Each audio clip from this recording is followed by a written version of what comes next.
Hi everyone, welcome back to Nina's Chelsea Corner. Welcome to my channel if you're new around here. I hope you're all having a good day, but I'm back with another match review. Chelsea beat Leicester 4-2 at home in the FA Cup. We're through to a semi-final. In the other domestic cup, we're going to Wembley. There await Manchester City, but before we look ahead, let's talk about the game because again, by no means easy. The scoreline probably doesn't reflect the whole story either. We had our moments, but we got the job done and that's all that matters. So 4 brilliant goals to see at Stamford Bridge. You had everything, the celebrations, the boos as well, the unhappiness and the discontent with some individuals, which we will talk about. But before I get into this video, make sure you're liking and as always, comment your thoughts as I go through mine. I'll be interested to hear what you thought of the game. But it had me going through every emotion, as any Chelsea game does, guys, in recent times. And I'm sure if you're a Chelsea fan, you understand exactly what that's like, because you honestly don't know what you're getting and you don't walk into a game, even if you're facing championship opposition, and think, yeah, this should be easy, because we saw Leeds cause us problems. Middlesbrough was difficult at the start of the year. So yeah, no easy games at Chelsea, so we have to be serious about every single game. And we took control. The first goal was a masterful, well-crafted one by Nicholas Jackson, who, yes, it was Marco Cucurella's goal and his first in that regard, but Nicholas Jackson worked so well, you know, round the defender. Maybe it was a mixture of poor defending as well, but I'm not going to discredit how well he worked to find Marco Cucurella, and then he finished it off beautifully. So we're seeing a lot of improvement from someone like Jackson. He's managing to dribble past players, he's managing to come from deep, he's good with his layoffs and his hold-up play, which I suppose are the attributes that we looked at in his time at Villarreal and thought, yeah, if you bring that to the Premier League, then great. At times he has struggled because perhaps it's been a little bit too difficult in the Premier League, but we see games like yesterday where he honestly just does the right thing more time than not. So big praise for Nicholas Jackson. Marco Cucurella taps it in, 1-0 Chelsea, and we're thinking, okay, now we're in control.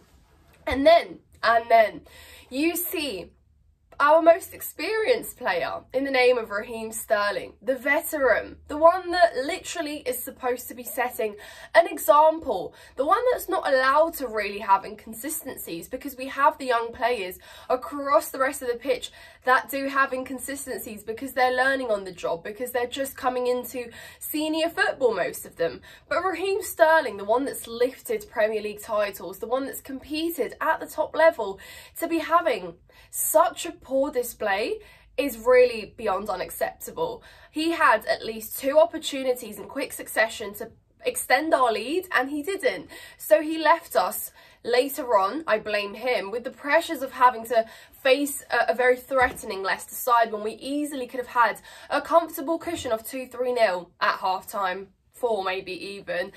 But what happens next? A penalty. Raheem Sterling decides that he's going to be the one to take it. And what happens? He misses. Very, very poor penalty. I mean, it puts no power on it really. There seems to be no decision making. And for me, it was almost a moment that he just wanted to prove himself so bad, because his ego is higher than other players. Let's be real, Raheem Sterling is a footballer with a high ego. He takes it from Cole Palmer, someone that's had literally 100% conversion rate from the penalty spot for Chelsea, is clinical as you like, but no. And he doesn't score it, so that puts extra pressure there on him, and he probably goes on to make a rash decision every single time. Through on goal, and he literally wide, not even on target, through on goal. Again, that is perhaps a moment I'd expect from any other one of our less experienced forwards, but for Raheem Sterling, it's really not good enough.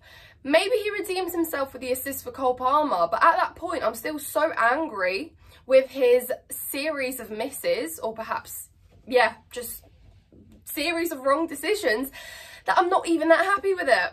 Yeah, is that fair to say? Cole Palmer, brilliant finish again, puts it away when he has to, and that just goes to show that he doesn't crack under pressure. He can make the right decision more time than not. So it really just is a reflection on Raheem Sterling that he has to sometimes back down and leave it to one that has got perhaps more success in that regard, but he doesn't. And anyway, we go on to invite more pressure in the second half because we have not put those chances away. And Raheem Sterling is still on the pitch going into the second half. And I'm thinking, okay, Pochettino, you've got Noni Madueke on the bench, you know, someone that has maybe not had the best consecutive games because he's not been getting a run of form, but can score you goals, can provide you with something more. Why not give him the minutes? But no, Raheem Sterling is still on the pitch going into the second half. And Leicester just decide to rise, just like that. We've seen that pattern so many times where in the second half, opposition come hunting us down and they want it. And we crack, we seem to hold back a little bit, some stupid decisions, and then gifting them a goal.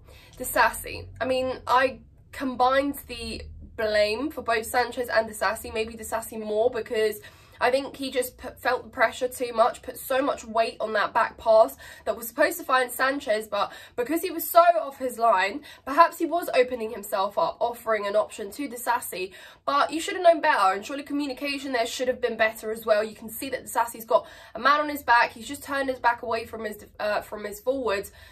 Call for it, or I don't know, but yeah, ends up in our back net, and it's one of those goals where you couldn't recreate it if you tried. So really, really poor. I felt sorry for him. I couldn't help but feel sorry for him. But there were certain moments in that game where Disasi was a little bit shaky. But anyways, own goal, 2-1. Leicester pulls one back and instantly pressure is mounting. And then the equaliser comes. It was coming because, again, we lost control of the game. Leicester were pushing. They were asking us questions. They were in our box. And then a brilliant goal they score for 2-2. You can't take away from it. He does very well to go past Malo Gusto and he puts it away at the far post. And it's a brilliant goal. Like, nothing else said. But then it's getting closer to the regular 90 minutes. And you're thinking, surely not. You know, we've gone from 2-0 and now we've bottled our lead and we're level. And this could go either way. But substitutions. And then you think Mudryk is coming off before Raheem Sterling. When in actual fact, I forgot to mention the free kick as well because that just left my mind. But yeah, you see and you are there on the sidelines as a manager and you're seeing that this player is just not having a great game, regardless of the assist, just isn't having an all-round good game. Why not give the minutes to the wingers on your bench that need it? The wingers that are literally rising up, the wingers that are needing this game time. And that goes for the one on the pitch, which was Mykhailo Mudryk, who was, by the way, putting in a shift, trying so hard, yet he's the first player to come off for someone like Raheem Sterling. And we've seen that pattern so many times this season. Sterling does get picked over Mudryk. And yeah, perhaps I don't see maybe what happens in training, and perhaps Pochettino doesn't trust Mykhailo Mudryk. But when you're seeing performances like that from Raheem Sterling, surely that, you know, cancels each other out. Just let Mudryk have the minutes, no. But he brings him off, lets Raheem Sterling stay on for a little bit longer. Carney Chukwuemeka comes on. I'm so thrilled to see Carney Chukwuemeka because, again, it's that sort of feeling of pre-season where Jackson's performing, Carney's sort of in there, you know, Madueke and Mudryk are, well, Madueke didn't play in pre-season, but Mudryk as well. So you're seeing those little sort of tricks and flicks and those patterns of play that you missed from pre-season, and you're thinking, okay, you know, this is great. And, you know, they're a player down now, so you've got more there to do to create for yourself. Surely we should be winning this now. But Raheem Sterling eventually does come off for Madueke, the two players that basically won us the game. So from one regard, you can say, yep, super subs. That's obviously Pochettino making those subs. But at the end of the day, I put it more on individual brilliance of those two players, plus Cole Palmer, who combines beautifully with Carney Chukwuemeka for that goal. I mean, what a vision Cole Palmer has. I can't think of enough positive words to describe this player. Seriously, where would Chelsea be without Cole Palmer this season? He has been immense. And when I say immense, consistently delivering, consistently saving us when we need saving, he is just amazing. And had he taken that penalty, he would have also had another goal. So 2 goals and an assist. That is another continuous pattern we are seeing. A remarkable stat to have as a player, let alone one that has just arrived in his first season at Chelsea. So yeah, couldn't say enough words, but it's a beautiful finish from Carney Chukwuemeka, equally topped by an absolutely outstanding goal by Noni Madueke. Dribbles it well, times it well, a beautiful curler, top left corner, puts the game to bed. 4-2. through to the semi-finals. So yeah, again, at the end of the day, it was the positive result we needed. By no means perfect, but again, when is anything perfect? We have had to work hard, haven't we? In both campaigns, in both domestic cups, we have had to work hard to get through each stage. So don't be coming and saying that Chelsea's run has been easy. It hasn't. Even though we faced, lower level opposition, we, as you can see in the Premier League, have not been competitive, have been abysmal to say the least. But when it comes to the cups, we pull something else out of the bag. We seem to fight more, we seem to want it more, because we know that the Premier League, perhaps has sailed as a ship, but we're in the semis. We are so close to being in another final, but that does mean beating a team like Manchester City. And regardless whether we did get Coventry, guys, let's be real, we would have had to go away and face potentially Manchester City in a final. So yeah, these are the teams you have to beat to get through. So yeah, perhaps you can say Man United lucky got Coventry, but you never know. In these semi-finals, you actually never know. Like, Coventry are in a semi-final as well, so that's also mental to think. But we have to focus on the next one. And obviously before that, we have the Premier League. And we know that doesn't always go well. We have good spells in the cup games, but then it comes to the Premier League and we just seem to, just really lose all of our senses and footballing abilities. But guys, let me know in the comments down below who stood out for you, who you enjoyed watching, what you thought of the game. And before I round this one out, I just want to say a word on Robert Sanchez, who we were all like, he's starting, but we all knew that this would be an opportunity for Pochettino to try him out, give him some playing time. But can we all agree unanimously that Petrovic is our #1 keeper? I just want to round that out with that. But anyways, guys, if you've enjoyed this video and you want to check out more content, please subscribe to my channel if you enjoy what I do. Like this video, comment down below, and as always, if you want to check out my socials, they're linked in the description down below. Thank you so much for watching. I hope you have a good day.